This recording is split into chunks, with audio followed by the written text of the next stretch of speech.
Hello, good evening everybody. Once again from the Mattioli Arena here in Leicester. Big night of snooker ahead of us in the qualifiers for the Victorian Plumbing UK Championship.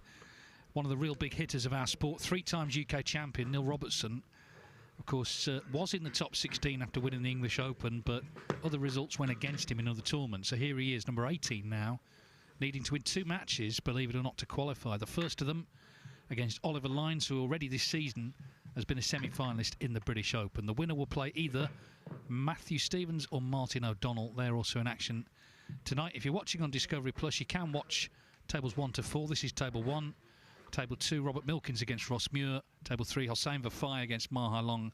Table 4, Pang Jung Zhu against young Stan Moody. But if you're watching on the World Snooker Tour YouTube and Facebook channels, you're very welcome. I'm Dave Hendon, Stephen Hallworth alongside me. Neil Robertson would rather be seeded through to York, of course, but let's see if he can win the first of 2 matches here to certainly liven up the draw. If he were to get himself in that, play one of the seeds, he is the number one you don't want to play, I guess. But of course, Stephen, he was in this position at the World Championship, wasn't he? And a lot of people felt he would come through. He didn't. Yeah, exactly that. That was exactly what I was about to say. We all sort of tipped Neil Robertson as pretty much a dead cert to come through those world qualifiers. He was beaten by Jamie Jones. So it just shows you these qualifiers can be potential banana skins. And he's playing an in-form Oliver Lyons, so he's got his work cut out tonight. Yeah, Oliver, of course, got that great run to the British Open semis, where John Higgins' experience did tell, but would have taken a lot from that.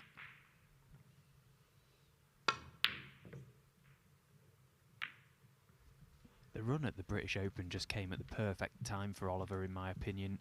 He just needed something to just spark back his confidence, because he can play to a very high level. He just perhaps at times doesn't believe that he can, and I think that run just helped him almost accept the fact that he does belong on the snooker tour, and he is a good player, and on his day he can beat anybody, and I think that little bit of confidence goes a really long way in this game. We've seen that recently with the likes of Zhao Guodong and Chris Wakelin. You know, there's a lot of players like that that could just spark into action at any point, and Oliver's certainly one of them. Neil Robertson has won a tournament this season. That's why it feels slightly strange. Of course, he was out of the 16, hence he had to try and get through to the Crucible. Won the English Open. There was a sort of big Robbo's back feeling, but Zhao Guodong, Chris Wakelin doing well in the International Championship has pushed him back out again. It just shows how competitive it is when you can win a ranking event and still have to come here to qualify. But he'll get on with it, I'm sure. He feels his game's good. He got to the semis last weekend of the Champion of Champions, had a good week there, beat Judd Trump, of course, in that group final. Very emotional at the end of that. So I know he's feeling good about his game. He's got to try and get the job done here.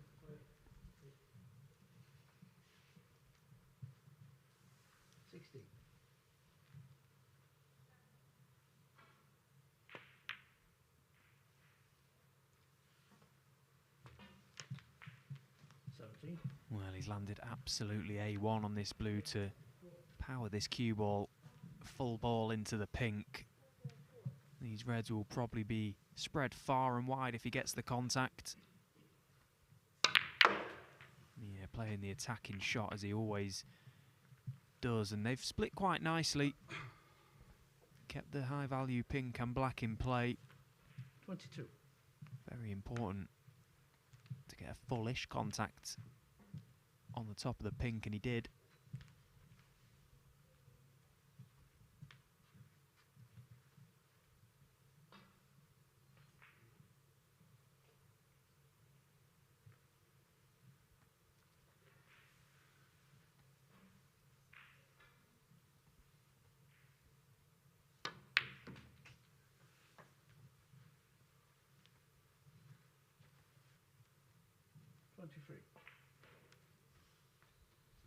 Well, the head-to-head favours Robertson 7 wins to 1. The 2 best of 11s they played have both been whitewashes, so he's looking to really impose himself, I guess, from the off here. I think with this match, I don't know whether you agree, Stephen, if this was played at a final venue, Robertson would be a big favourite because that's where he's comfortable. But maybe in this qualifying environment where sort of in the back of his mind he'd be thinking, I really shouldn't be here, that may favour his opponent, so he's got to be professional. I'm sure he will be, but it's a potential banana skin for sure. Absolutely, and all these qualifying matches are for the seeded players coming in. Oliver came through a tough match yesterday against Dylan Emery.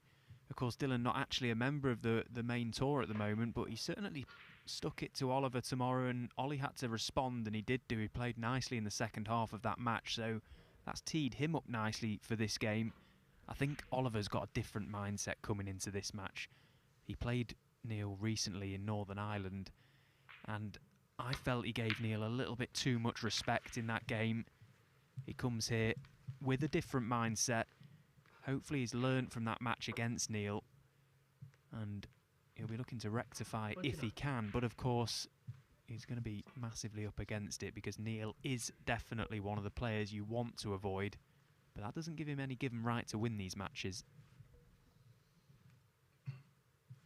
Exactly, and I think Neil Robertson, who follows what's happening very closely, is aware that right now in the game, really any part of the ranking list, people are capable of playing really well.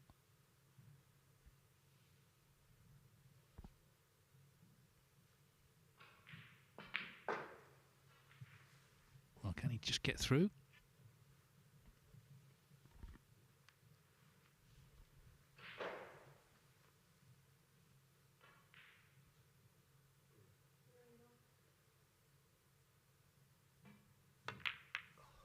Well, there's the answer. And he sort of got away with it a little, but it'll annoy him. It was a chance to make a really good start. Yeah, it was very tight, wasn't it? I actually thought he could get through to that. It's one of them where you stand behind the shot and you can't quite convince yourself that it goes. I think it just about did, but just caught that red on the way through. Okay, he has got away with it, but Ollie needs to be delighted he's back to the table so soon.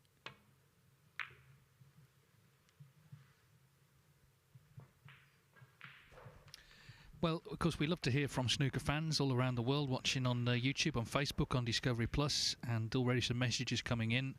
Kelly Barker, great fan of the game.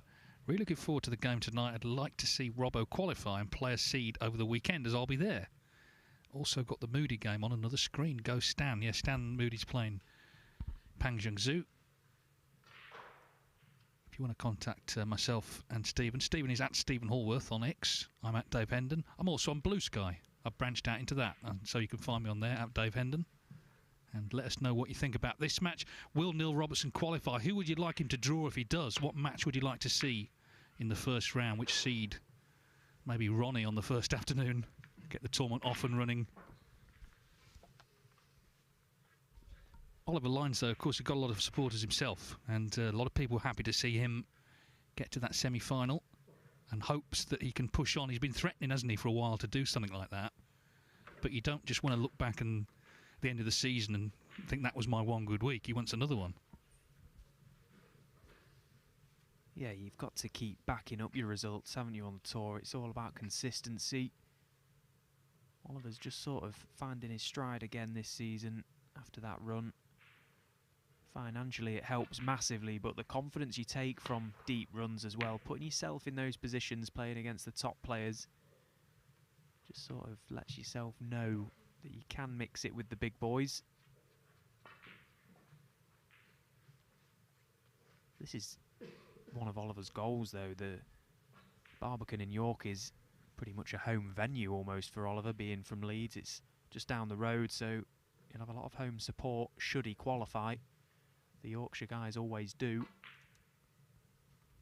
And at the end of the day, it's just Neil Robertson standing in his way this evening. He's got to try and put all the externals aside and just focus on this one match and try and land another big scalp this season.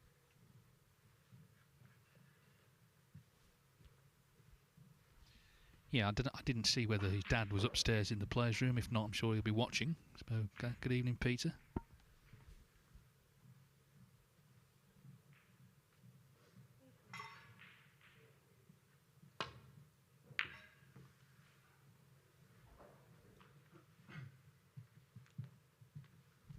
Remember, later there will be a match, or a couple of matches coming back actually. Joe Perry and Ben Wollaston, but also from this morning, Scott Donaldson and Bai Yulu. That's 5-3 to Donaldson. There were quite a few black ball frames there. Could have been any score, really. It'll come back on a stream table. Not necessarily this one. It depends the first match to become free. But it'll be on one of tables 1 to 4. So Discovery Plus viewers will be able to watch it to conclusion.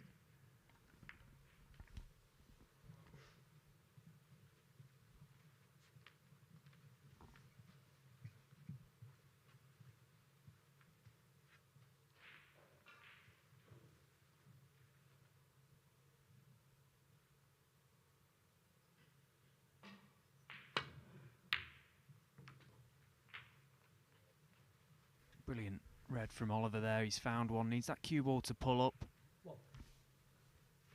And it hasn't, so good opening red. Looking like it's only going to amount to 1 point. But yeah, just on that match earlier between Scott Donaldson and Yulu, it was a bit of a grueler, wasn't it? And as you say, they will be back tonight. We've had a message in from Highlands Bunker on X saying, watching from Wilmington, Delaware, USA, and supporting Yulu would be great to see her at the Barbican. And I think we're all in agreement with that. Absolutely nothing against Scott Donaldson, of course, but Yulu has very much been the story of the week so far. She's played brilliantly well, and the way that match went this morning and into this afternoon, she's got every chance still because there was no fireworks whatsoever. He also says he's heading to the pub for some 8-ball pool and a pint, so sounds like a pretty perfect evening, that, to me. Thanks for tuning in and joining us tonight.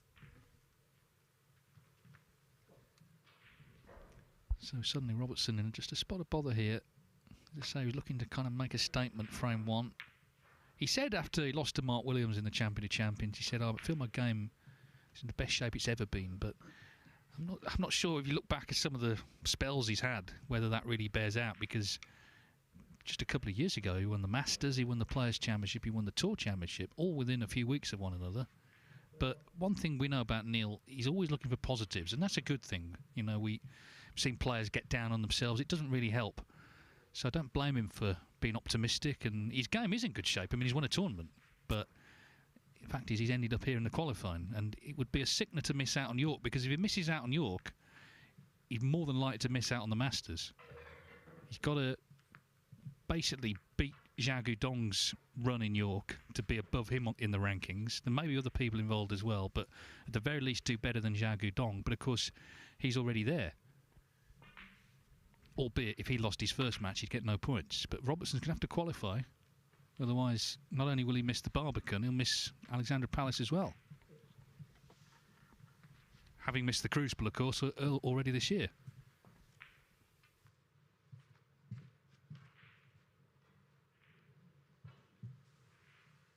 Just goes to show you how cutthroat this game is now. Someone like Neil Robertson potentially to miss out on the big three. It seems hard to believe, really, but that is exactly what he's potentially faced with. That'll certainly be in the back of his mind as well, make no mistake. These players are always well aware of what's going on, whether they admit it or not.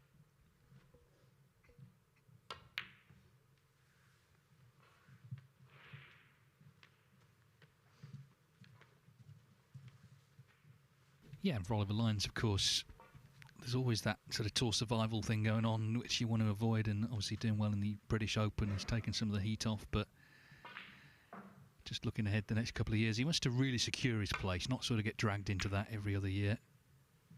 As Robertson finds one. Yeah, obviously Oliver kept his card via the one-year list last season, so his points did go back to 0, but as you say, the start he's made this year, he's well up there on the one-year list, and he's set himself up really nicely. He's given himself a position to kick on from now, which is great. But you don't want to leave all the hard work until that second season. We've all been there. It's not a nice place to be. Meanwhile, the first frame, and this frame is a bit scrappy, but the first frame of the night is going to be won by a former UK champion, Matthew Stevens. 2003 was his year, and it looks like he's about to make a century against Martin O'Donnell. And of course, the winner of that match will play, whoever comes through this one, in one of the two judgment days, the final qualifying round.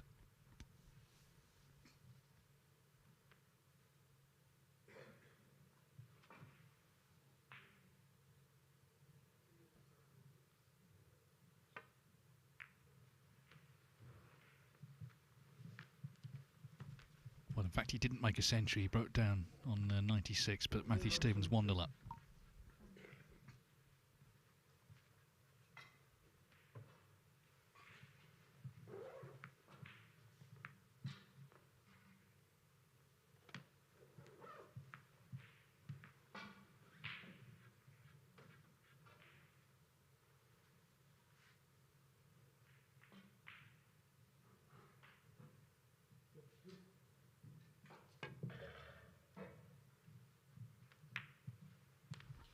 Well, he was going well, wasn't he, Robertson? And just attempting to get through to the red he thought he could pot. He just caught another red. And now he's just got a little bit scrappy. Yeah, it's amazing how quickly these frames can go like this. Just one shot away from being absolutely plumbing the balls again, Neil Robertson, and potentially had had this frame won by now. I don't think either player would like to really be drawn into prolonged safety exchanges. They're both quite fluent players at their best, like to get into a rhythm.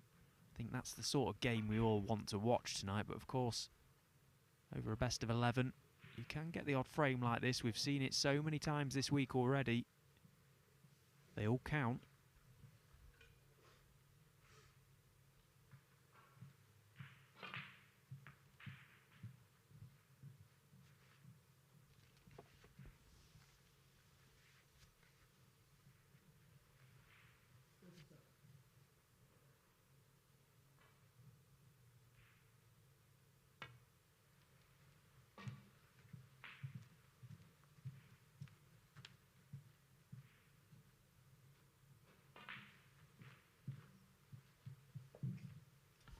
Dave Ford, the referee, will, yeah, it's called touching ball.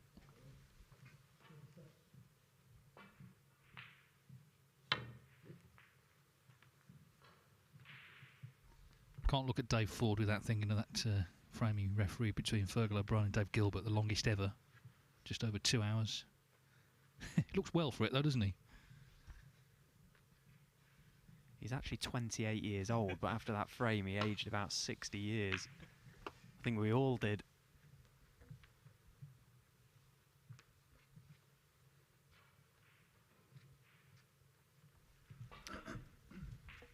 Should be said there are still some tickets left for the Barbican, so several sessions are sold out. There are tickets available. They start at just £25, and there are special club 1875 packages available, well, from the quarter-final onwards. It includes 3-course meals, the best seats, photo with the trophy, a lot more as well. Go to wst.tv/tickets, all the details there. It's a lovely place to go, York, regardless of the snooker, actually. The city is beautiful, but the bonus is the snooker's on. You'll have a great time, guaranteed to see big names, great matches. Yeah, it's a great time of year to go to York, isn't it? As you say, the snooker kind of gets in the way at times, but it's an added bonus and a brilliant event, of course. It's a fantastic city, York. Always loved going to the Barbican as a kid when my dad used to take me. I remember one year, actually, he pulled me out of school naughtily. I should have been at school one night, and we ended up watching Marco Fu. I'm sure he played Bing in the Barbican. We actually got front row seats, and I got a good telling off at school the next day from my teacher because we pulled a sickie, but we was at the Barbican in York. Brilliant venue.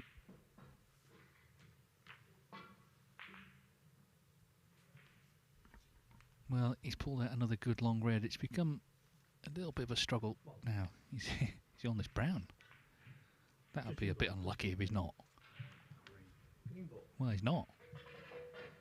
He's finished tight to the yellow.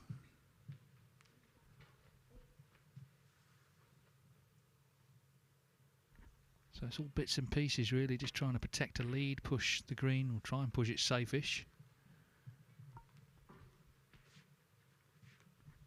Lu Haitian has won the first against Lu Hongyu. That's on table 5.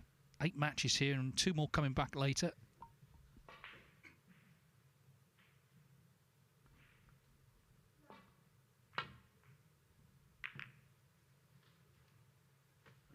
Well, he's going to get another long red here. great win, Stephen, earlier for another, the sort of your little posse, Sanderson Lamb. Of course, plays at the Northern. Made a century in the decider of his match. Yeah, brilliant for Sanderson. He's actually playing some really, really nice stuff. Obviously, he's sort of cemented himself just inside that top 64 bracket of players, and that was a really important win for Sanderson, just to try and keep his position and give himself the chance. Another player, as you say, from Leeds that will get a lot of support in York, and made a century break in that decider. Brilliant win against Yuan Sijun. Such a lovely lad, Sanderson, as well. It's great to see him doing well. 6. Absolutely loves his snooker, and from a hotbed of it as well in Leeds at the Northern. So many good players.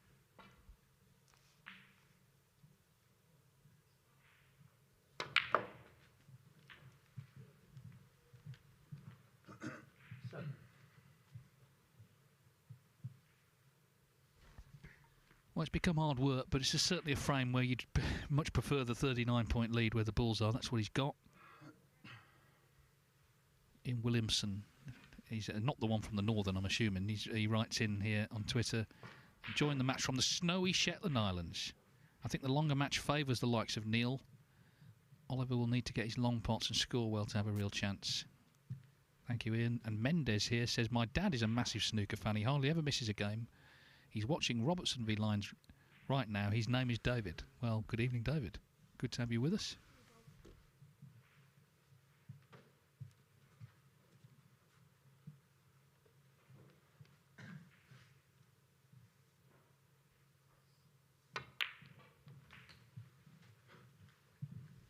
Well, he's snookered himself here. Blue can only go back on its spot if you haven't held it. Funny old frame, this.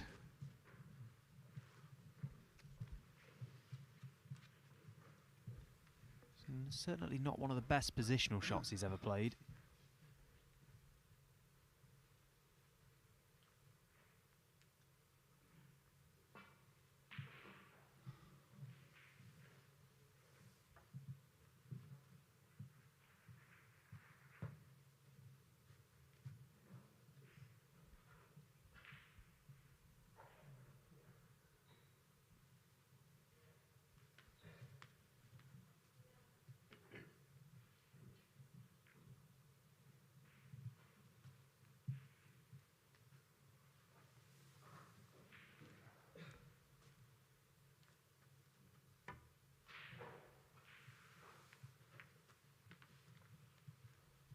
Robertson, top. Proper qualifiers frame, this, isn't it?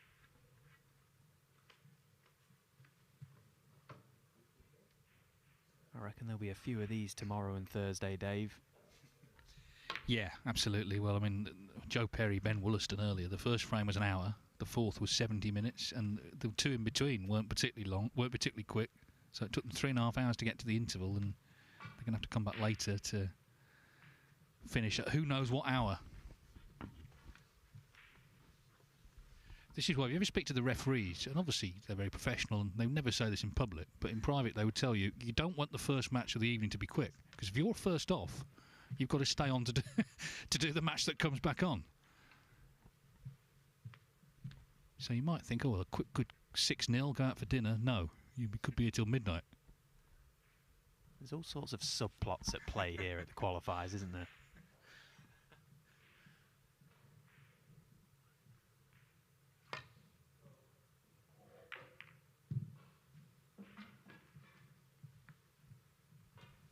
It's amazing though, if Robertson had got on that red initially that he sort of, he caught the other red. If he'd got on it nicely, you know, we'd probably be into frame 2 now.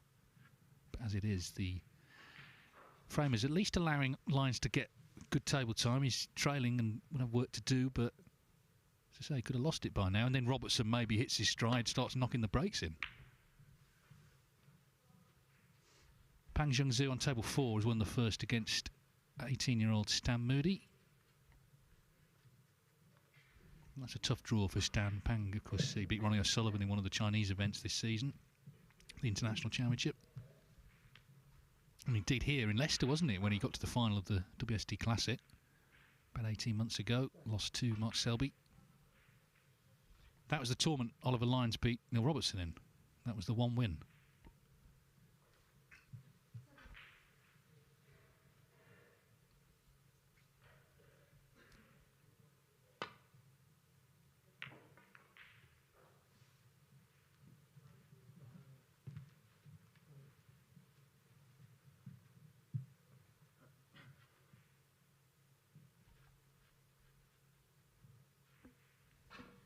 He said he felt very nervous before his match against Dylan Emery yesterday, did Oliver, and it certainly showed. There was the first couple of frames were quite nervy until there was one frame at, I think it was 3-2, where Dylan had a big lead and decided to take on a red that he had no right to take on really, and it just let Oliver in for a clearance, and then after there he looked really comfortable. I think this type of frame, although it's not the type of frame that either player is necessarily suited to or would prefer, it's just allowing Oliver to play his way into this match. Just get a feel for the table, just settle himself down.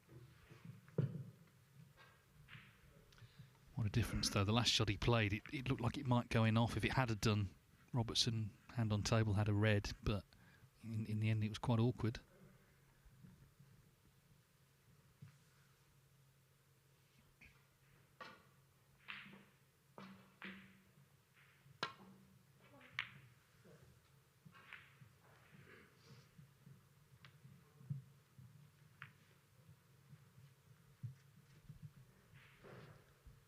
Very good safety shot from Oliver. That is one part of Oliver's game that is very, very strong. His safety is usually very good. No doubt Peter, his dad, has had a big part to play in that. If you've ever played Peter in a safety exchange, it's far from enjoyable, let's put it that way. Just ties you up in knots relentlessly, and Oliver's learnt a lot from Peter. He's a very strong tactical player, and he's going to need some of that this evening to keep Neil at bay.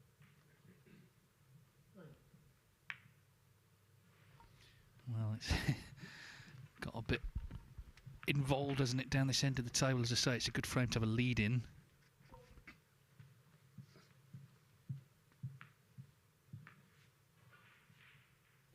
Reminder that from tomorrow we'll have a Judgment Day coverage, so we've got 2 days of the final qualifying round, 2 sessions each day, 1 and 7 local time. Rob Walker, Ken Doherty, Stephen and myself will be involved in that, and we'll be jumping around the 4 tables in each session to bring you the best action. Rob will be interviewing the winners as well, and of course on Thursday we'll have the draw to see who plays who. The top 16 are in one hat and the qualifiers will be in the other. And we'll have our lineup confirmed for the final stages.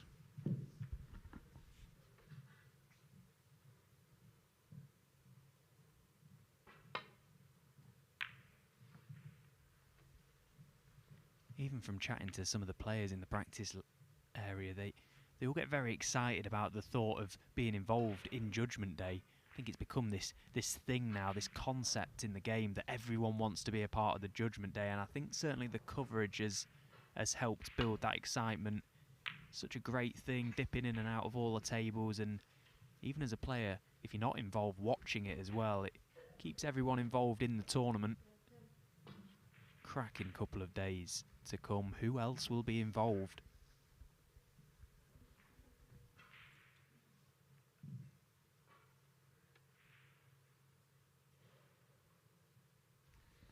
Well, 44 the lead, so I mean the 3 reds out in the open. Black's tied up, the pink's no good, so it'll be 3 reds, 3 blues, 18 points. So he'd be over the line in that case, in the frame. Cue ball. John Virgo would have a field day here at this frame, wouldn't he? That keeps going towards that corner pocket. Where's the cue ball going and all that? Of course, John himself was a UK champion in 1979, and an extraordinary final. Now we've got a moment to speak about it, because he played Terry Griffiths, who was world champion at the time, as the cue ball again heads towards the same spot. And all week long, it had been 2 o'clock in the afternoon, but they brought it forward. This is the days of grandstand on the BBC. They brought it forward, and For whatever reason, Virgo didn't know. So he was in his hotel. He was about 1:45. Got the call, "Where are you, John? We're starting at 1. Dashed down there, got docked 2 frames. And obviously was in no sort of great state to play anyway. Eventually he did win in a decider, but as the match was going on, he realised there was no one operating the cameras. There was a cameraman strike. So he turned round this sort of terrible negative, made it into a positive, but there's no footage of it. But he was champion. Meanwhile, Oliver Lines, as we fast forward 40-odd years, has got a chance now at this red.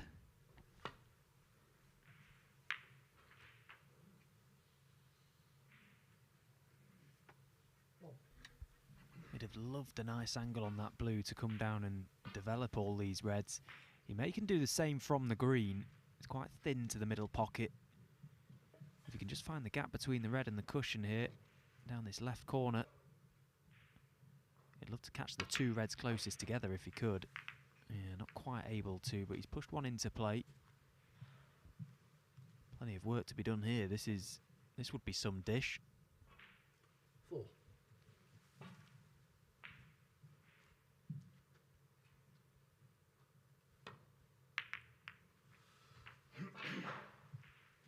Five.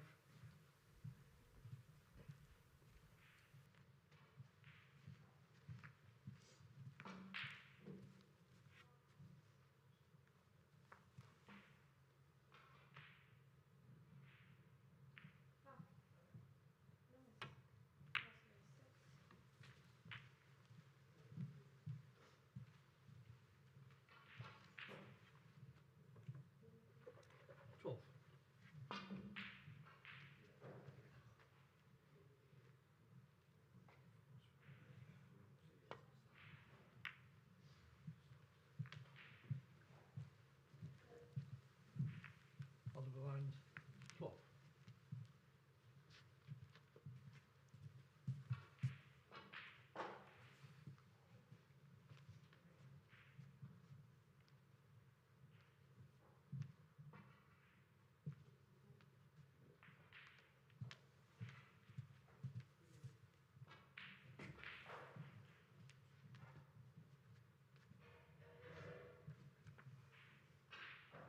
Stan Moody on table 4. He's looking good to level up in one visit. He lost the first to Pang Zhengzhou. He's on a break in the next.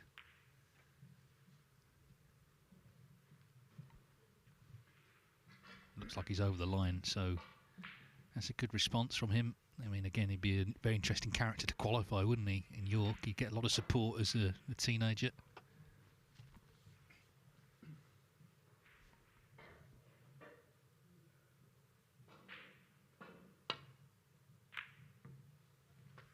Well, this is a bit thin and a bit pacey.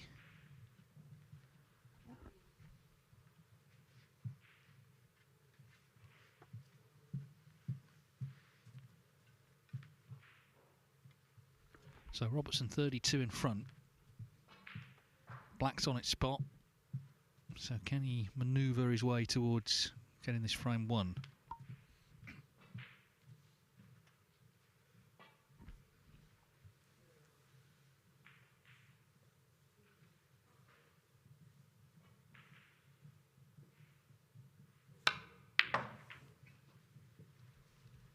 Probably the last player you want to leave any sort of shot at a long ball with hand on table. Neil Robertson, so good from that sort of range.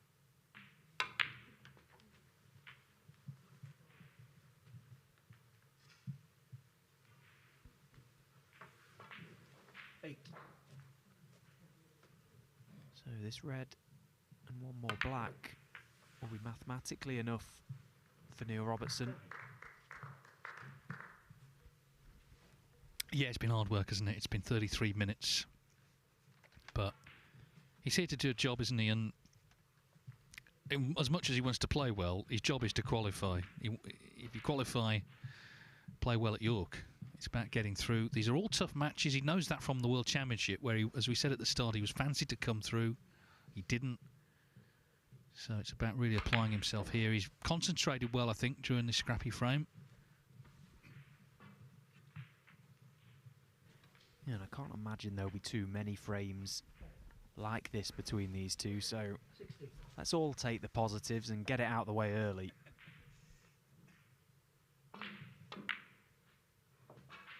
17. Well, there'll be no playing on now, so we're definitely at the end of this frame. The good thing, I think, if there is a good thing about coming here, it's a nice setup, isn't it, on the main table, certainly. I mean, this feels like an arena, so it's not like you're stuck in. They always call them the cubicles, sort of fighting for room. You know, it's a nice nice stage, this table one. 25. Yeah, it's brilliant. I really do like the setup here. I played on table 4 myself, and that whole side of the arena is brilliant.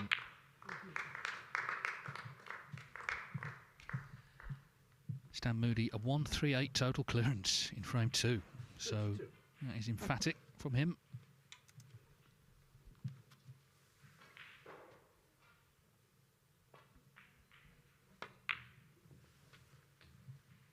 Vertical.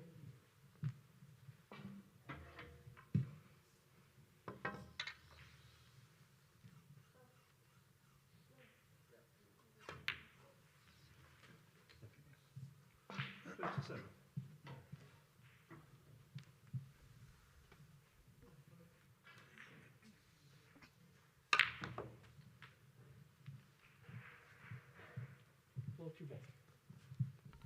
I think it is different to when he had to play in the World Qualifiers because he has won a tournament in recent times. You know, he's won a trophy. Sort of vagaries of the rankings with points coming off haven't helped him maybe, but 46. listen, everybody knows what a great, great player Neil Robertson is. 3 times UK champion. Like a grenade in the draw, isn't he, if he qualifies? Ready to explode in York against one of the seeds.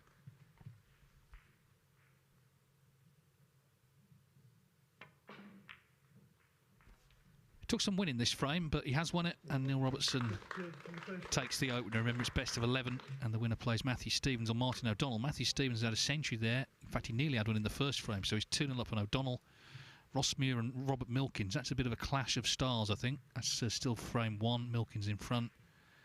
Hossein Vafai's won the first against Mahai Long. 1 each, Stan Moody and Pang Jung Zhu. Stan's made a 138. That's his highest break on tour. Lu Haitian 1-0 on Lu Hongyu. Anthony McGill and Hergo Chang still in the first frame, as are Chris Totten and Zhu Se.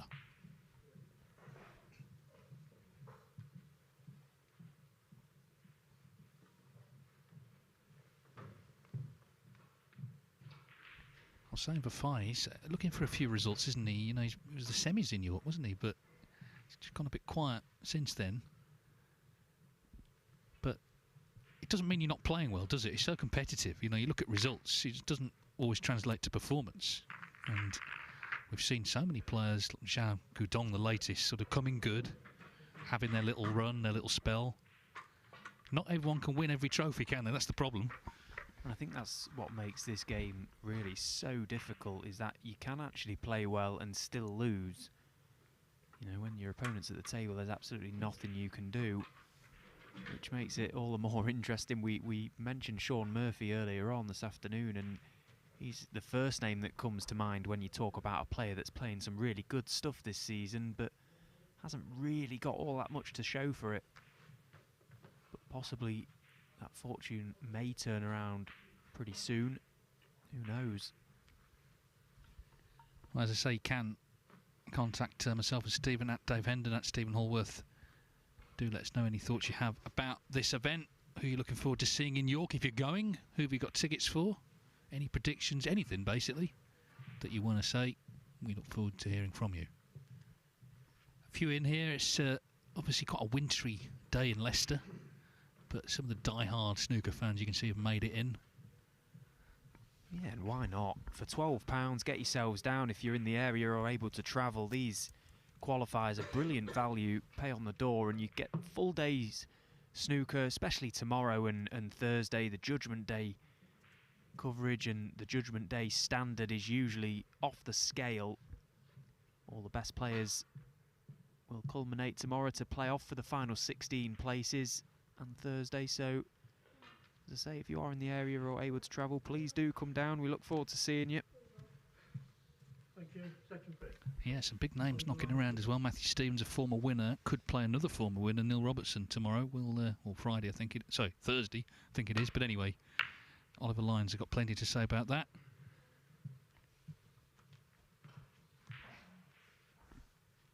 Yeah, just on the tickets theme, there's tickets on sale for various events.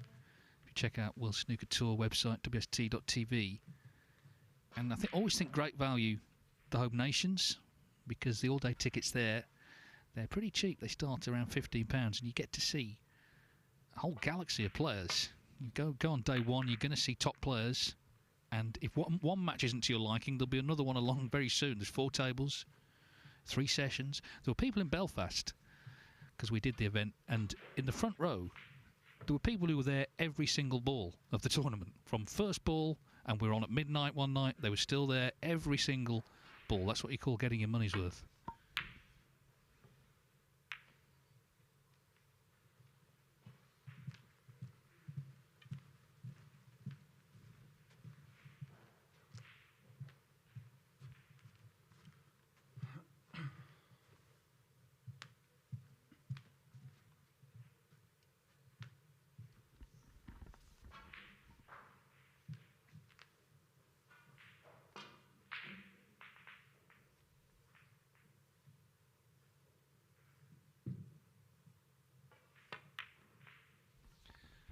Oh, well, Lyon's got the double kiss, but Robertson not able to take advantage.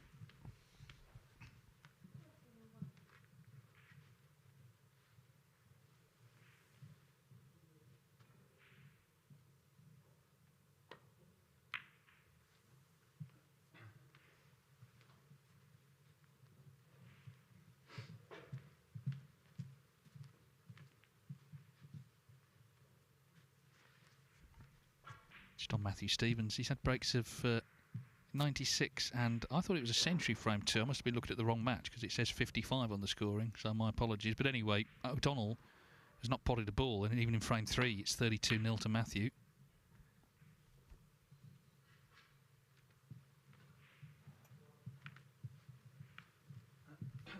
Now, can Oliver get through to this red to right corner? Presumably not, otherwise he'd be stood behind it playing it by now. So once again, Neil not leaving anything from his attempted pot. Yeah, and Oliver doesn't need to concern himself with what's happening with Neil. Just focus on his own game. Stay as focused as he can when he's in his chair. Try and do the business when he comes to the table.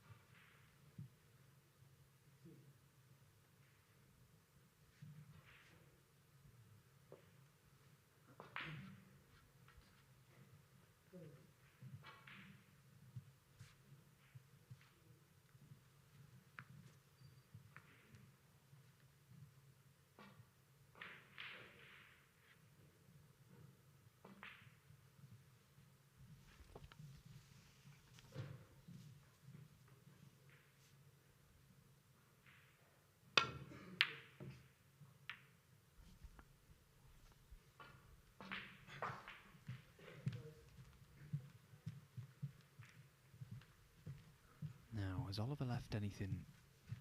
There may be a gap right through these reds. Surely not.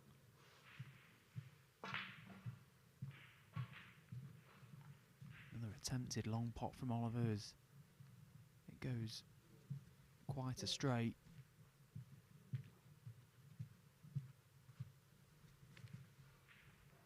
Wow, is there a gap through these reds?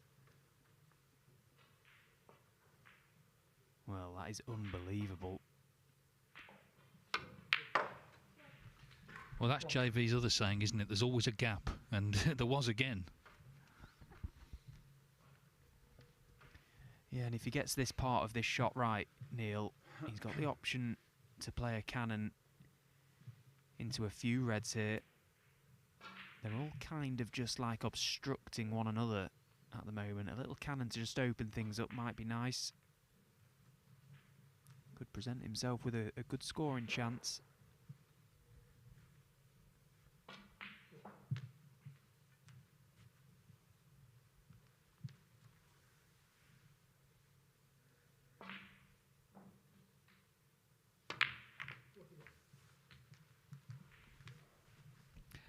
Well, he's actually, in terms of UK Championship centuries, 4th on the list all time. Ronnie, no surprise, out in front, 138. Hendry, 104. Steve Maguire last night made his 100th. Neil Robertson's made 79 in this tournament, including a maximum.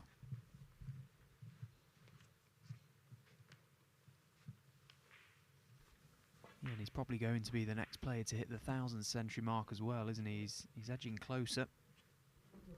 Yeah, 961, so, you know, there's a chance for this season, but certainly, if not, then early next season. I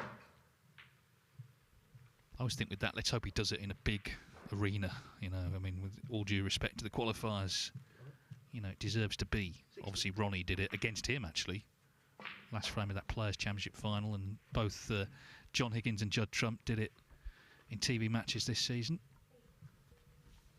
Can you imagine the roar from Neil as well? Am I right in thinking when he made that 100th, it was at the Crucible, wasn't he, that year, in 100 tons in a season? He gave it big and then, didn't he? He did. It was against Judd Trump, who maybe didn't share his enthusiasm, so let's just put it that way. Yeah, I love to see all that. He did it again last week when he actually beat Trump in the Champions. You know, I think people enjoy to see a bit of emotion.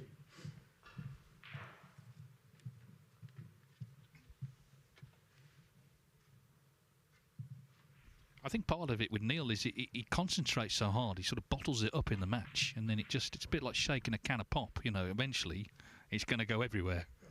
I think a lot of players are actually like that, you know, because you kind of build up this persona not to show any emotion out there in the arena, and as you say, bottling it up is probably the best way to describe it, and Neil's certainly one of them. The adrenaline as it builds and the pressure that you have out there, that release when you get over the winning line, particularly in those big matches, it's actually very difficult to keep it inside. If you're not literally giving a fist pump in the arena, you're certainly doing one inside. Or if you're not, as soon as you've shook hands with your opponent and the referee, as you go through that dark curtain out the back of the arena, you're giving it big and round there, I can assure you.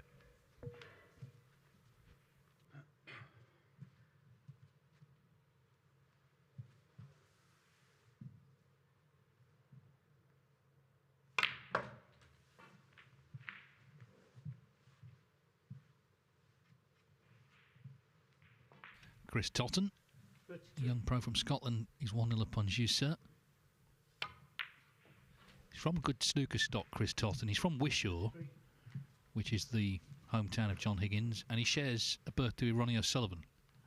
So if that's any sort of omen, he should do quite well. If he likes a kebab and a game of bingo, then he's got Mark Williams ticked off as well, hasn't he?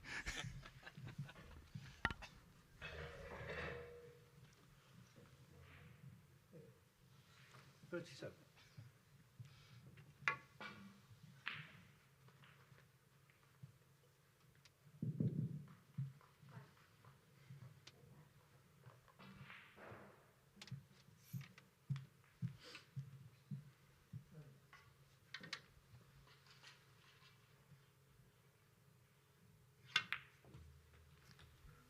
He won't be worried just yet, Oliver, but he'll be certainly sat in his chair, 38. feeling like he's going to have to make an impact in this match soon. He doesn't want to let Neil run away with this game. The thoughts of the two previous best 11s will be in there. And I'd like to try and put that right. That most recent meeting in Belfast, Oliver lost 4-1 in that game 43. to Neil Robertson. That was in the last 16.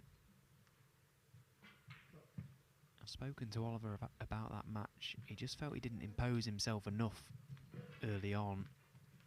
Possibly just let Neil dictate how it went. Gave him a little bit too much respect. I know he's idolised Neil from a very young age. Sort of, if there was one player that Ollie has sort of grown up wanting to be like, if you like, it was Neil. Left-handed, good cue action.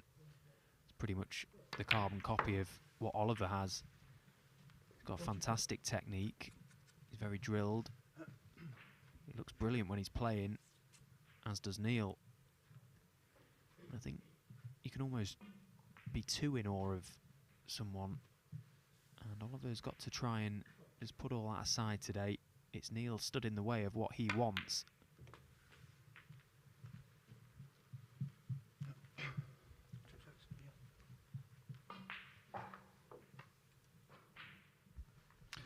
Dave Ford just asking for a moment to replace the pink here. Usual drill, about close to its spot and all the rest of it.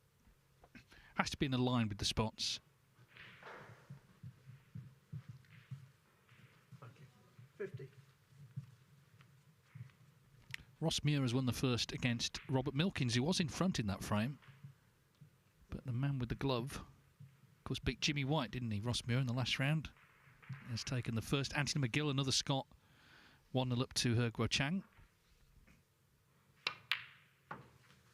51. And Lu Hongyu's levelled up with Lu Haiqian, 1 each. So Robertson still going here.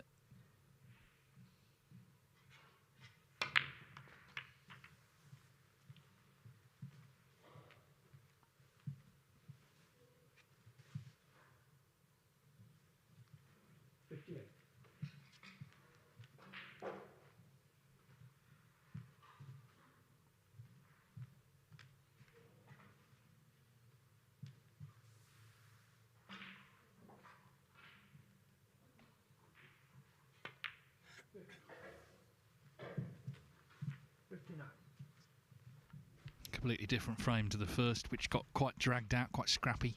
This has been cleaner. Looks like it's heading the same way.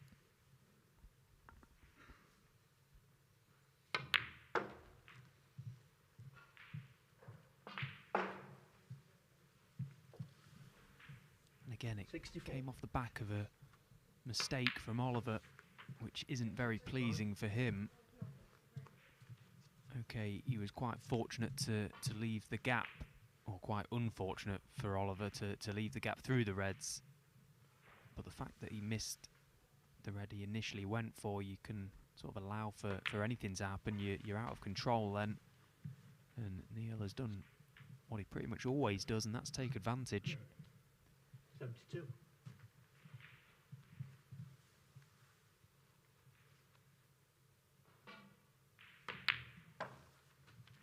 73.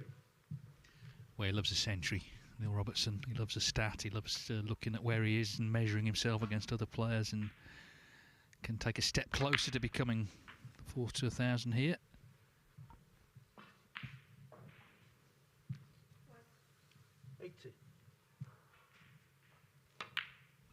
I mean, he learnt the game in Australia on club tables, you know, nothing like these. He had to adjust, adapt. Had a couple of spells on tour before coming back for the third time, settling in Cambridge. That was the big thing. And Joe Perry, of course, he's with him now in his corner, but he let him actually practice on his table when he wasn't using it, which was a tournament standard table. So that's how he sort of managed to improve, playing on the sort of table he would come up against in an actual event.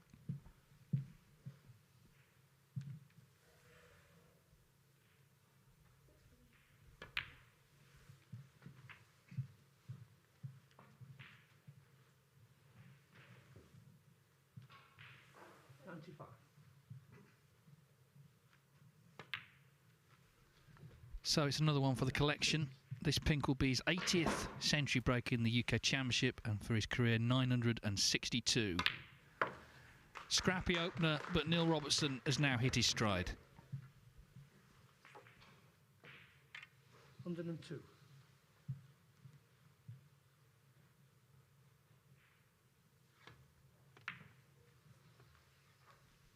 Yeah, classy contribution as you'd expect from the Aussie. Neil Robertson leads Oliver Lyons 2-0. Remember, it is first to 6 to reach the final round of qualifying.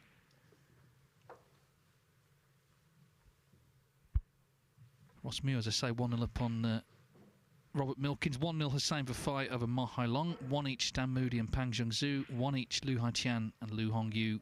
1-0 Anthony McGill over Herguo Chang, 1-0 Chris Totten over Josa, and 2-0 Matthew Stevens over Martin O'Donnell. Will any of those make it through to York? Had another question in for us both here, Dave, from Lee Seymour on X. Thank you for getting in touch, Lee. Another early exit for Tepchire Unnu. Of course, he suffered a defeat to David Lilly earlier on today. Is Tepchire ever going to win, in Lee's words, a proper ranking event after the shootout, which I personally don't count? Our Thai man looks like he'll have nothing to show for his talents come the end of his career. I'm going to stick my neck on the line and say I don't think he will. You know, he's obviously got the talent to do it, but he likes to play the game one way, doesn't he? And that's all out attack. And I just feel like he's too vulnerable against the best players in the world to play that way for a prolonged period of time. I don't know what your thoughts on Tepchire are, Dave. Well, I mean, they call Ronnie O'Sullivan an enigma, but, I mean, Ronnie's won everything in the game multiple times. Tepchire Unnu, you watch him sometimes, you think, oh, he must be in the top, literally the top 4 in the world, the way he plays. But then he goes missing, like you say, he's very open. I mean, there was one year where he was just got in the top 16, and then about a year later he had to win a match in qualifying at the World Championship to stay on tour, you know. So that's the sort of yo-yo that he has in his career in terms of form and performances. I guess the problem with winning a tournament is if you have that during an event, that inconsistency, you know, you might have a couple of good days, but if you have a bad day, you'll get found out. So I'd love to see it. I think he's terrific player, but he's yet to, as you say, aside from the shootout, which, by the way, I think is a proper tournament, and Stephen was a semi-finalist there last year. It absolutely is a proper tournament. But apart from that, you're quite right, he's not quite done it. And it's a shame because he's a great fan favourite. People love watching him.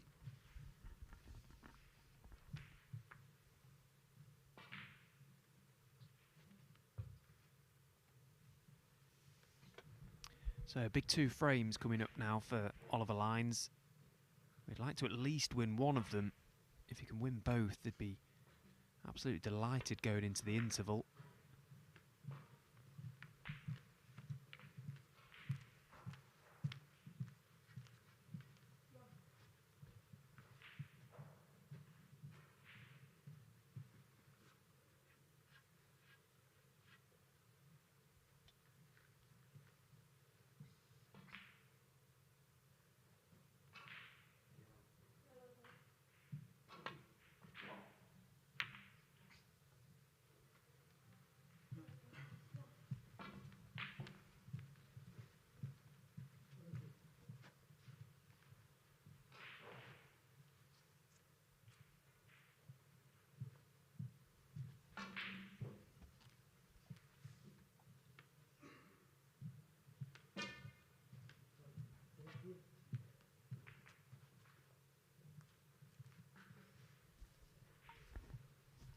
The other thing at this qualifier, you know, you can't see every table, but you can hear the odd miscue or cue bang. It's, you know, there's drama happening all around the arena.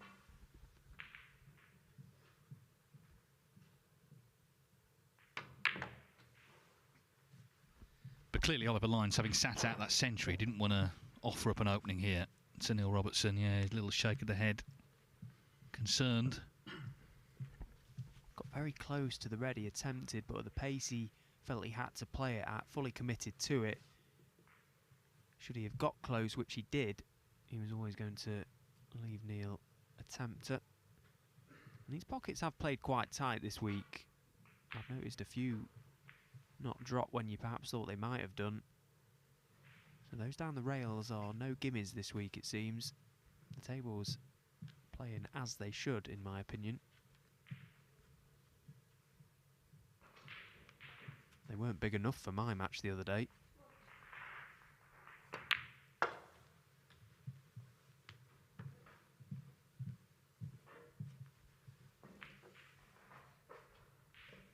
Six.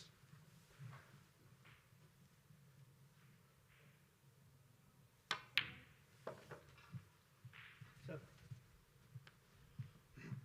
So he's already had a good look at where the pink will be respotted, if its own spot is covered or if it will go onto the black spot. So he's just working the puzzle out here, Neil. I think its own spot is well available. 30.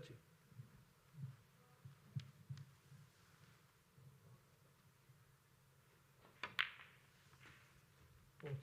Now he's got the one loose red before he needs to figure out how to get into that pack.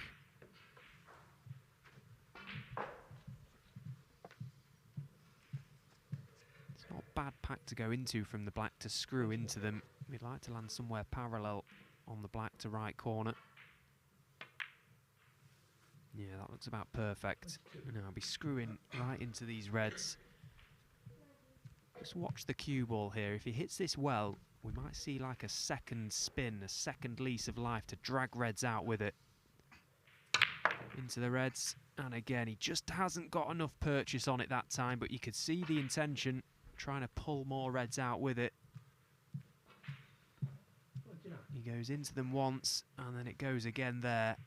Just not quite enough spin on that cue ball to accelerate it back.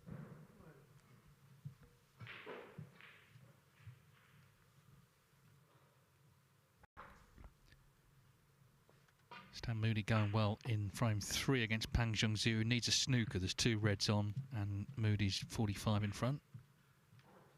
And he's just probably the next red. He's actually looking really good tonight. Obviously, that 138 will tell you that. Seems to be playing quicker than yesterday as well.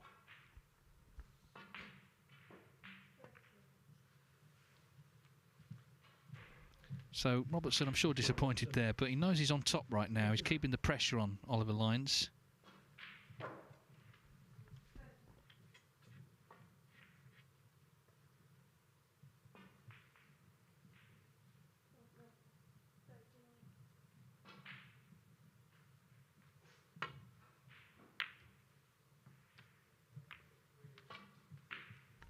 (2-0) Hussein Vafai against Ma Hailong.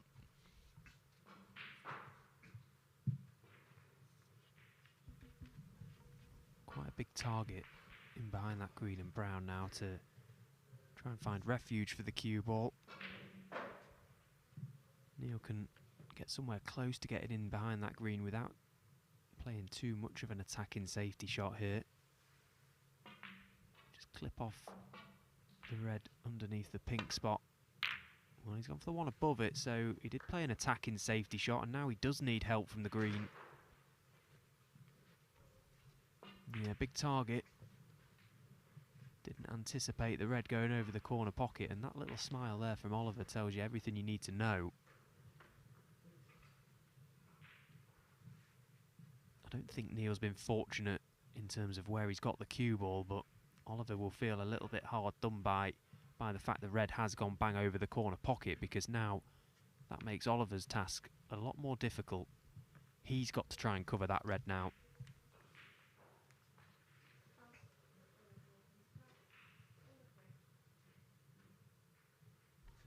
Just while he ponders this, the Milkman has begun his rounds. Robert Milkins 1 each with Ross Muir. A real clash of styles that. Ross Muir quite methodical, of course Milkins all instinct.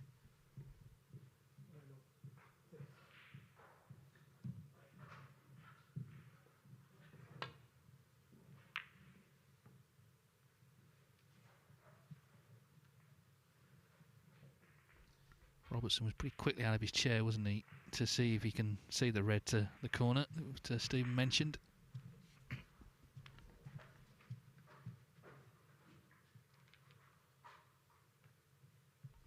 (3-0) already, Matthew Stevens against Martin O'Donnell, who of course has a reputation for being tough. But Matthew playing good stuff there.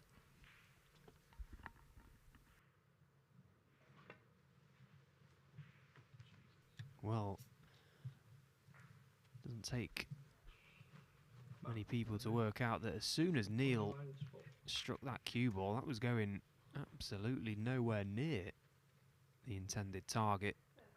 And the tables are quick, but they're not that quick. So finally a good chance for Oliver to get his arm going in this game. He's had scraps to work off so far, but this is an opportunity to get hand on table and score a few points. What a misjudgment that was from Neil.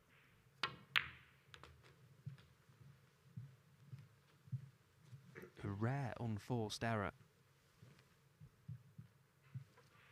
6.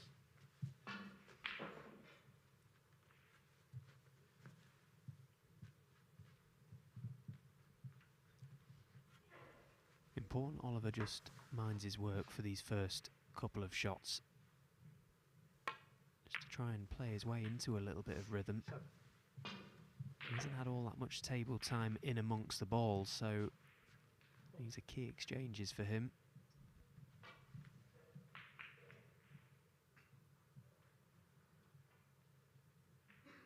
I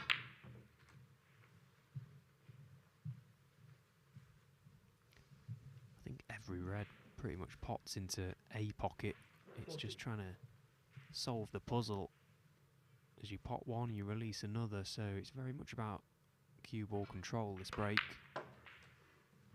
50.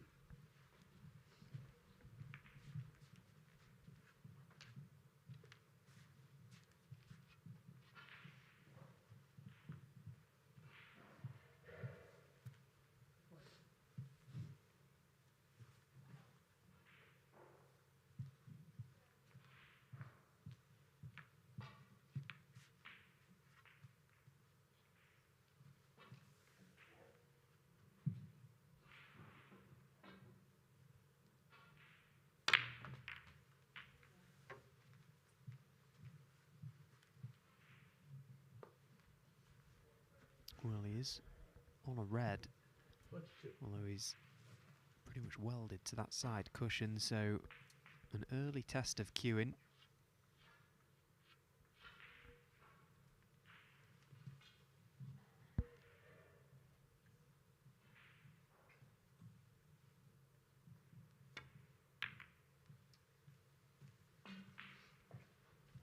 You could hear the little tut as soon as Oliver struck that one. It wasn't a nice shot to be faced with. One that he had to take on, one that he had to commit to.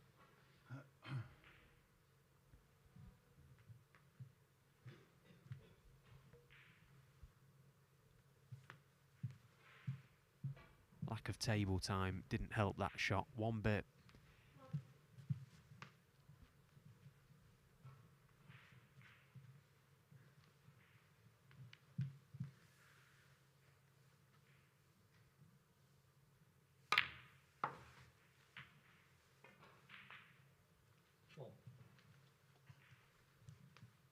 Schuster's levelled up with Chris Totten. Of course, it's only a couple of weeks since Schuster was in that International Championship semi-final. Ding Junhui beat him.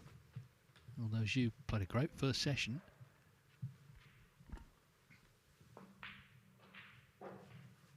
6.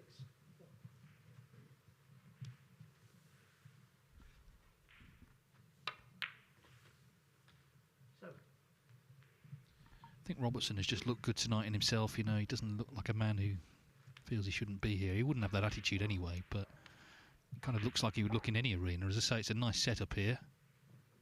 And just getting on with the task and feeding off a few errors, it's got to be said, from Oliver Lyons as well.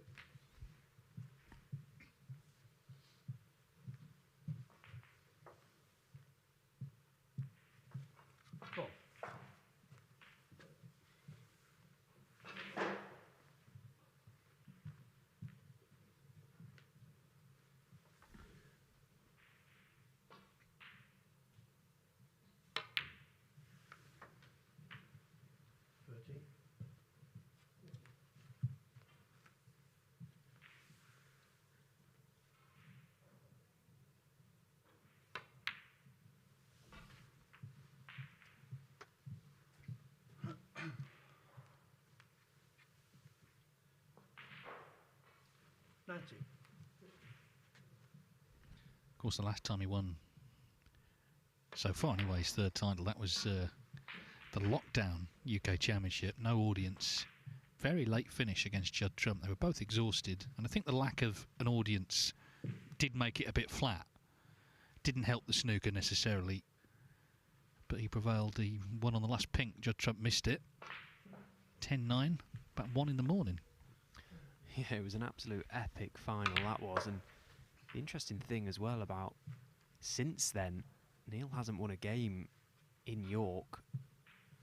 Okay, it's different this year that he's had to come through the qualifiers, but the last 3 years he's lost in round 1. So since that win, he hasn't done very well at the Barbican. Now, is he on this black? Body language suggests not. Puff of the cheeks confirms it. Very annoying because he was really taking control of this match, wasn't he? And certainly if he got on it, he would have been surely 3-0. Black ball. But you got to keep that good positive attitude. He's in front. He knows lines he's struggling a bit. So give him nothing.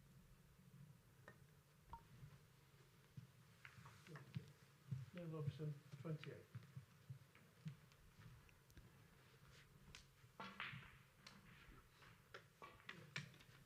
Now he's got a chance to pot this red to the yellow pocket, Ollie, and he's one good pot, one good strike away from earning back another chance to win this frame. This is a big shot. And one that he hasn't got close to again. Oh, is the red in? Wow, look at that. Another unbelievable fluke. Well, that was crazy. It's the sort of thing you might try and sort of set up doing trick shots and then get maybe 1 out of 4. Amazing, but you've got to try and seize on any bit of luck. He's not had much tonight, really. Now, he was faced with a blue not too dissimilar to this one yesterday against Dylan Emery. Hand on cushion to the middle pocket. This is a big, brave shot. And a shot he's knocked in very confidently. That's a brilliant shot from Oliver. If he misses that, he's 3-0 down. Great chance now to close the gap. Just needs to mind his work. They're all there.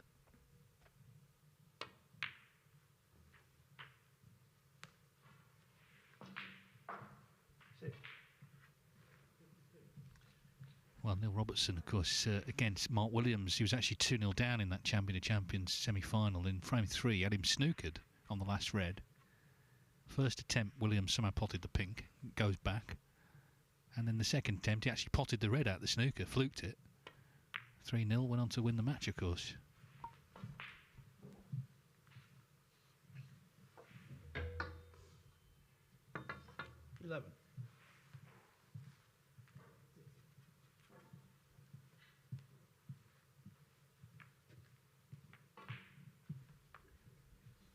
He's just taken a second there, Oliver, to just study the table and do the maths. He knows if he takes red, pink and yellow, green, brown, blue and pink that Neil can only tie.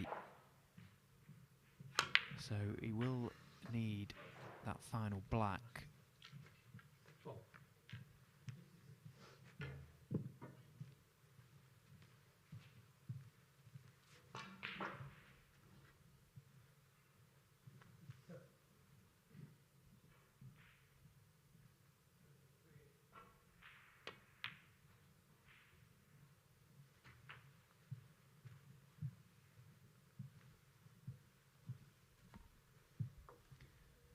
Yeah, really good chance this now.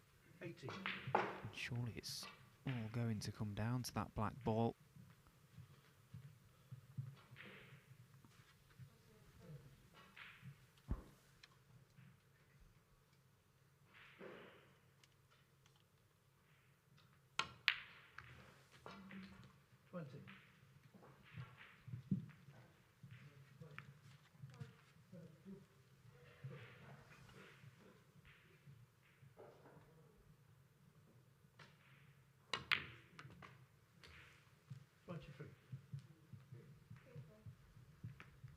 I mean, let's be honest, the fluke was outrageous, but the brown that he took on, he wasn't forced into taking that brown on, but every credit for being brave and standing up, playing the positive shot, backing himself.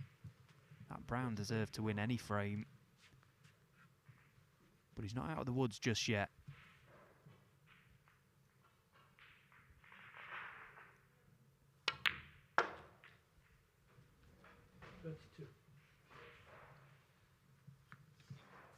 Yeah, we're coming to the crunch, but I've been very impressed with how he's taken these. You know, he's just got on with it, hasn't he? He doesn't look like a pressure break. He's looked like someone relishing an opportunity to steal a frame. 38. So Neil Robertson can tie, but he's gone on the black about as well as he could. Right behind it, in fact. This to steal it after the outrageous fluke to get in. The rest was all skill. Oliver Lines clears up. Big moment, that. Big moment. Is that going to be the start of a successful evening for him? Because it looked for all the world, even before the fluke, like it would be 3-0. But not only winning the frame, but winning it like that.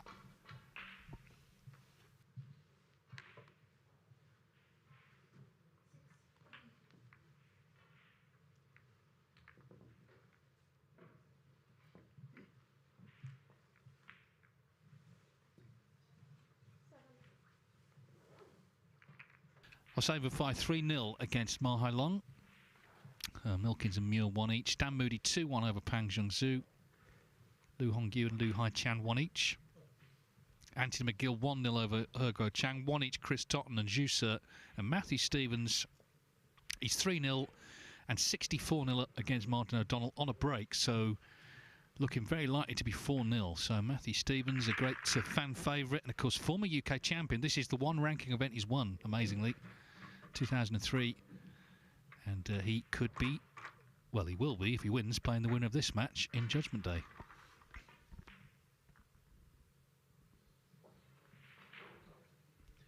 UK Championship first stage 1977. It's a great roll of honour, it really is. All the greats. There's probably been fewer shot winners actually of this UK Championship than the World Championship. So it's a tournament that's been monopolised by the top stars. Obviously, Zhao Jingtong coming through to win it was something of a surprise. And he is in the final qualifying round to take on Ricky Walden.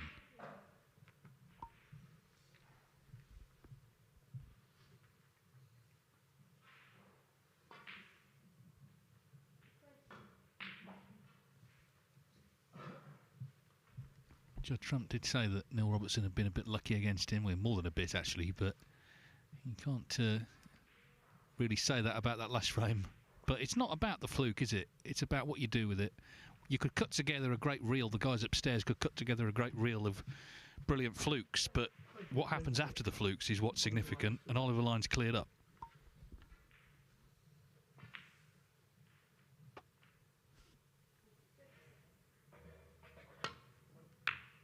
And it was a frame he desperately needed to win. Neil, not the sort of person you want to give a big lead away to.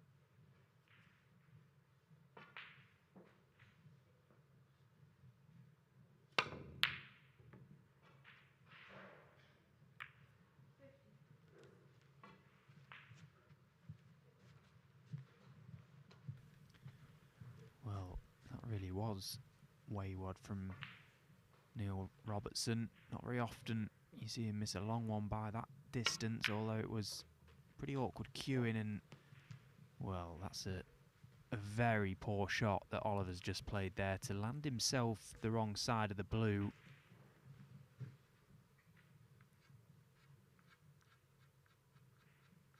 Possibly just potted the red into the wrong part of the pocket. Just lost the cue ball an inch. Having to take the more difficult yellow. To play it with left-hand side as well to keep the cue ball down this left side of the table.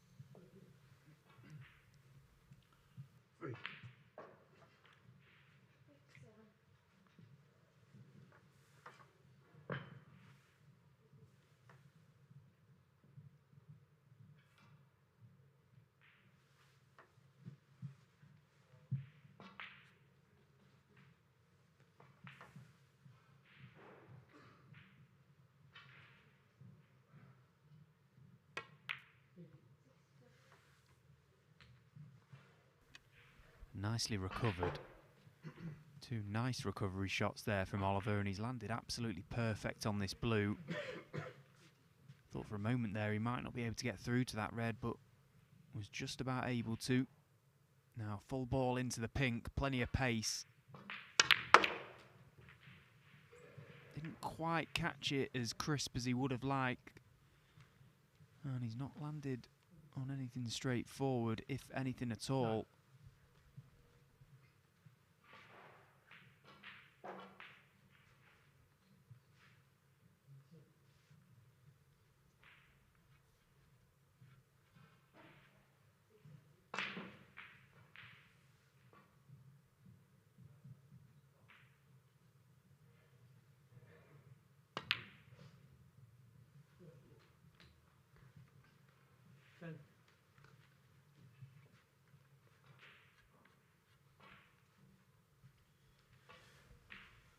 Can just slowly start to see that confidence coming back to Oliver. Got that frame on the board now. Feels like he's settled.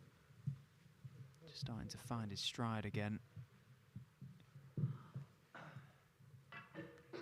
as I said earlier, if he can take us to the interval at 2 each, I think he'll be absolutely delighted because of how the first 2 frames went. Give Neil something to think about. Still a very long way to go in this match. That's the beauty of these best 11s. 30. Meanwhile, Stan Moody's going to be 3-1 up. He's playing good stuff. He's had a 138. He's on a 60-odd at the moment. So, you know, Pang Zhengzhou is a very tough opponent, but Moody seems to be playing more quickly than he was yesterday. And, well, looking very confident. They're about to go to, in fact, they're going to the interval. So 3-1, 68 the break from Moody in that 4th frame.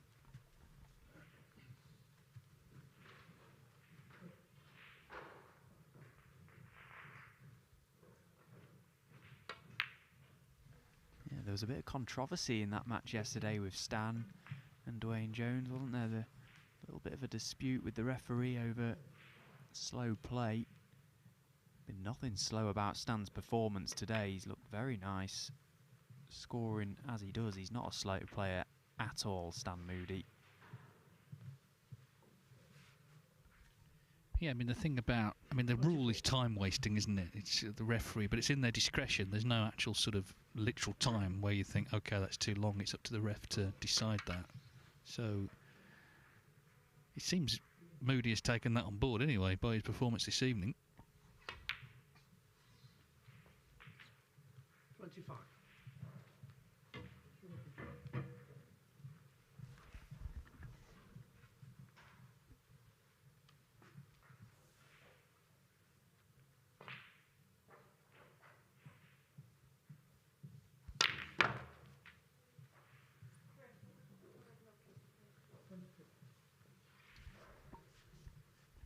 Well, it's not quite worked according to plan. 31.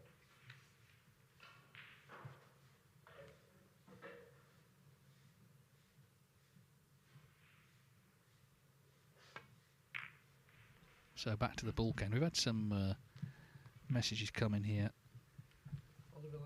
Brian McGovern says, I'm wondering whether Ben will... I like a nice upbeat post. I'm wondering whether Ben Wollaston against Joe Perry's match could eclipse the famous 3:51 AM finish at the Crucible.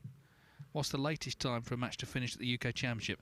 I don't know that one, but the latest ever finish to a match was 4:30 in the morning. But that was a match that didn't start until midnight. There was a sort of roll-on, roll-off tournament, and where they were rolling on and not rolling off, basically. So Joe Johnson and Peter Ebden it was, you know, 2 big hitters, and they didn't start till midnight, and it went the distance inevitably. Joe won 5-4 at 4:30 in the morning.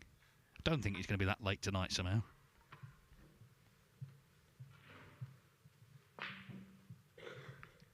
Keelan asks, when is the Masters lineup finalised? Well, it will be after the UK Championship. That's when the top 16 will be set. So they'll do the draw actually there, but there may be a couple of either-ors. But yeah, that's the final counting event for the Masters.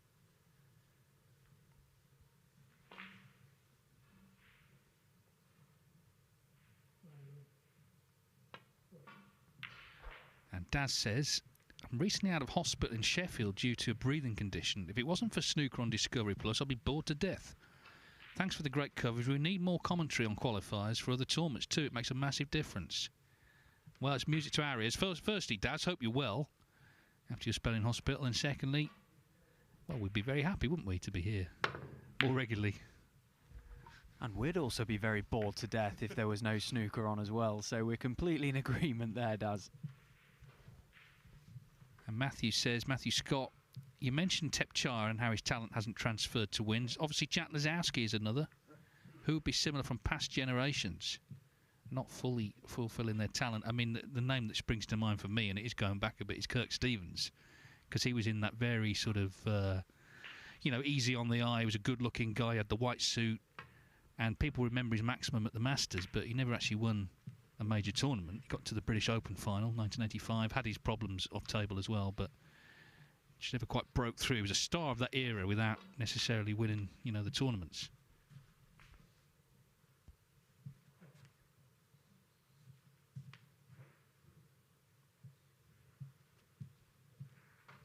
It's funny, though, that thing about fulfilling your potential, because even you'll hear, like people say about Neil Robertson, you know, he hasn't won enough tournaments, and Judd Trump, even Ronnie. People say, oh, Ronnie should have won 10 world titles. These tournaments are few and far between, and there's a lot of great players, so any win is to be celebrated. Oh, that's to be celebrated. What a pot that is. Brilliant. Absolutely superb. Yeah, and when do you actually fulfill your potential? You know, because there's always another level, isn't there? You know, you win 10 world titles, you should have won 11. Sorry, where do you draw the line there? Because you're always striving for more, I suppose. It's just purely opinion, isn't it? Yeah, I mean, I think you can only do the best you can do.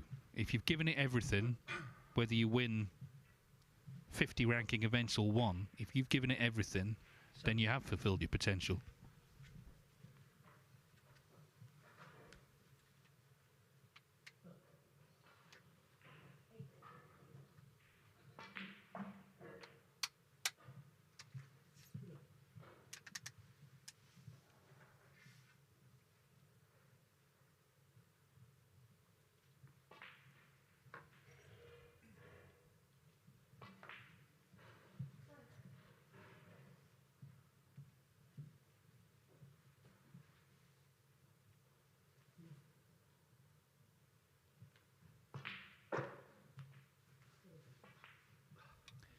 Had a message in from a P Lines in Leeds. Who is the biggest underachiever in the game? Well, I don't know. That's a good question, actually. I suppose you could probably put Matthew Stevens in that camp, only winning the UK. I say only winning the UK Championship, but possibly had the ability to go on and win more. Who would you say, Dave? Well, I wondered if Peter was putting himself forward there, putting that forward, because I tell you what, he was a terrific player. I mean, he still plays now, but he has some great wins over some really big names without maybe quite, you know, getting to that next level of winning a tournament. Meanwhile, Robertson looking at this with a bit of concern. Does the red go past the other one?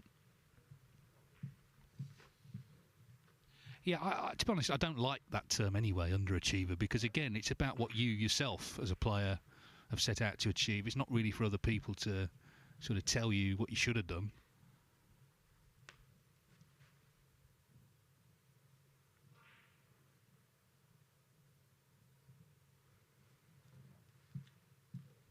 Put it this way, if you're playing snooker for a living, and a good living at that, then that is an achievement, because there's lots of people who have picked up a cue, would love to do that, and have got nowhere near it. Absolutely, and you know, there's only going to be one person at every tournament that comes away happy at the end of the day. 127 players are leaving pretty miserable. So as you say, if you are of the ability to earn a good living playing snooker, enjoying what you're doing, then you are achieving, aren't you? It's a great, very fortunate position to be in.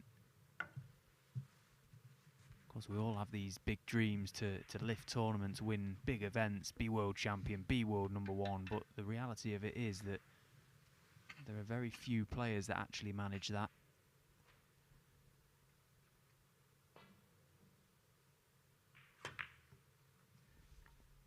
Well, he was still on one. It was more difficult than the one he wanted to be on, so Well, I mean, again, you could argue he was a little unlucky there, really, not getting on the red as intended. He was left this nasty cut using the rest and missed it.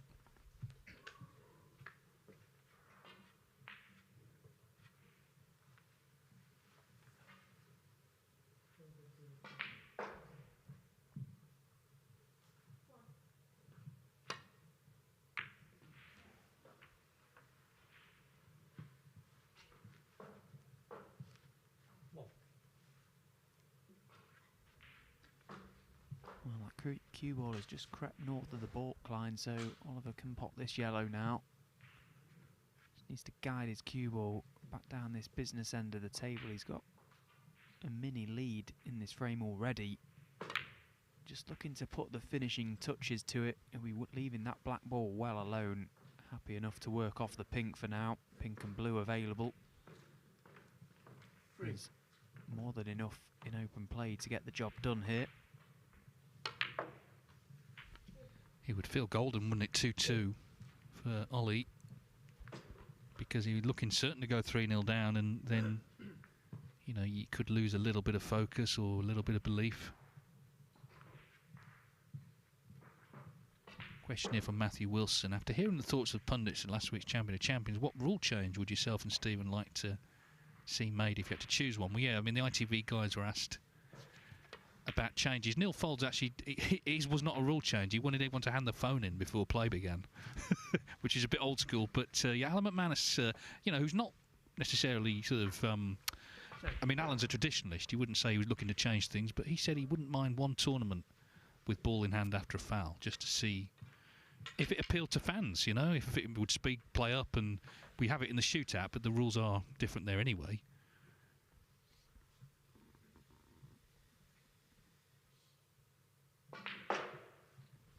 Yeah, I think I heard Ken actually suggest that one as well, and it's a very interesting concept, that, and it'd be very interesting to see how it actually played out, because, you know, getting someone into a really good snooker these days isn't always rewarded, and obviously if it was ball in hand after the foul, it would be pretty colossal to make a mistake, particularly if the balls were already spread nice. So that would certainly change the game in a big way, I feel.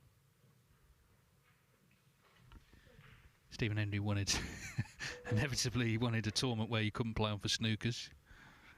That was never his thing. Steve Davis, I mean, he wasn't part of that, but he said before something very interesting about speeding play up. He said, get rid of the free ball.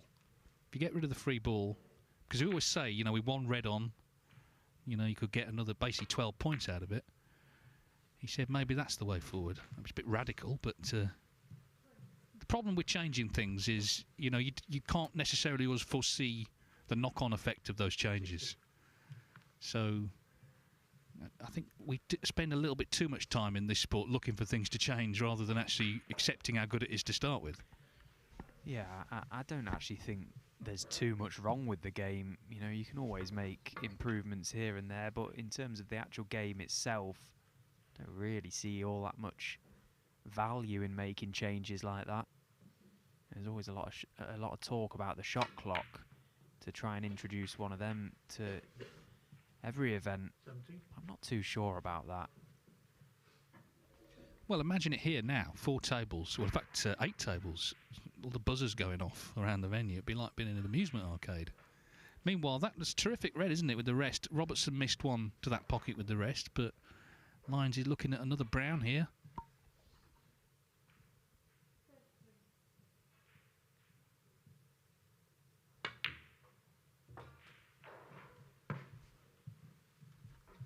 I think he's looked really confident, which that makes a big difference, because your opponent will pick up on that. The clearance he made in the last frame, he just looked good making it. Yeah, and of course we're so used to seeing Neil with that sort of demeanour around the table. He sort of struts around, doesn't he, as if he owns the place, Neil, and gives off that real aura of confidence. And Oliver is doing a similar thing here. Great to see, because he is full of confidence, and why shouldn't you show that? You know, half the battle is feeling good out there and almost 28. telling yourself that you feel really good and believe in it as well. And